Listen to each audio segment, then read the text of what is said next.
مولا نصرالدین نے اچانک ایک کباب اٹھایا اور اپنے جبے کی آستین سے لگاتے ہوئے بولے، کھاؤ میرے پیارے کوٹ، یہ دعوت تمہارے لیے ہی تو ہے۔ پھر انہوں نے شوربا لیا اور اپنی دستار پر چھڑکتے ہوئے کہا۔ ایک مرتبہ کا ذکر ہے کہ شہر کے ایک نہایت امیر شخص نے ایک بڑی شاندار دعوت کا اہتمام کیا۔ شہر کے معزز لوگ، علماء، تاجر اور رئیس سب اس دعوت میں مدعو تھے۔ مولا نصرالدین کو بھی خاص طور پر دعوت نامہ بھیجا گیا۔ دعوت والے دن مولا نصرالدین اپنے کھیت میں کام کر رہے تھے۔ کام ختم کرتے کرتے کافی دیر ہو گئی۔ ان کے کپڑوں پر مٹی لگی ہوئی تھی، جگہ جگہ سے پرانے اور پھٹے ہوئے بھی تھے۔ مولا نے سوچا کہ اگر گھر جا کر کپڑے بدلنے لگے تو دعوت میں دیر ہو جائے گی، اس لیے وہ اسی حال میں دعوت میں پہنچ گئے۔ جب مولا نصرالدین دعوت گاہ میں داخل ہوئے تو ہر طرف قیمتی لباس، خوشبوؤں کی مہک اور شاہانہ ماحول تھا۔ مولا نے سب کو سلام کیا مگر کسی نے توجہ نہ دی۔ کچھ لوگوں نے انہیں حقارت سے دیکھا۔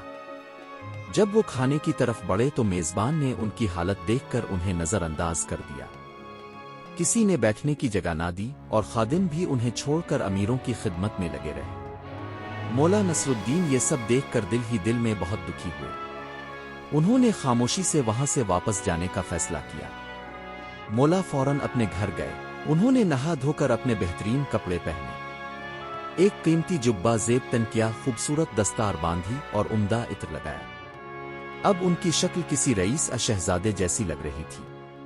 جب وہ دوبارہ دعوت میں پہنچے تو منظر ہی بدل گیا۔ میزبان خود دوڑتا ہوا آیا، بڑے ادب سے سلام کیا اور انہیں محفل کی سب سے اچھی جگہ پر بٹھایا گیا۔ خادم فوراً لذیذ کھانے، کباب، شوربا اور مٹھائیاں لا کر ان کے سامنے رکھنے لگے۔ سب لوگ حیرت سے دیکھ رہے تھے کہ مولا نصرالدین نے اچانک ایک کباب اٹھایا اور اپنے جبے کی آستین سے لگاتے ہوئے بولے، کھاؤ میرے پیارے کوٹ، یہ دعوت تمہارے لیے ہی تو ہے۔ پھر انہوں نے شوربا لیا اور اپنی دستار پر چھڑکتے ہوئے کہا، پی لو میری دستار، اصل عزت تو تمہاری ہی ہوئی ہے۔ پورا حال خاموش ہو گیا۔ سب لوگ حیرت سے ملا کو دیکھنے لگے۔ آخر میزبان نے گھبرا کر پوچھا، مولا جی یہ اب کیا کر رہے ہیں؟ بھلا کپڑے بھی کہیں کھانا کھاتے ہیں؟ مولا نصرالدین مسکرائے اور نہایت سکون سے بولے، جب میں پہلے یہاں آیا تھا تو میں یہی انسان تھا، مگر میرے کپڑے سادہ اور میلے تھے۔ تب کسی نے مجھے عزت نہ دی، نہ بیٹھنے کی جگہ دی اور نہ کھانے کی پرواہ کی۔ لیکن جیسے ہی میں یہ قیمتی لباس پہن کر آیا، سب میری خدمت میں لگ گئے۔ اس کا مطلب یہ ہوا کہ تم نے دعوت مجھے نہیں، میرے کپڑوں کو دی ہے، اس لیے کھانا بھی انہی کا حق ہے۔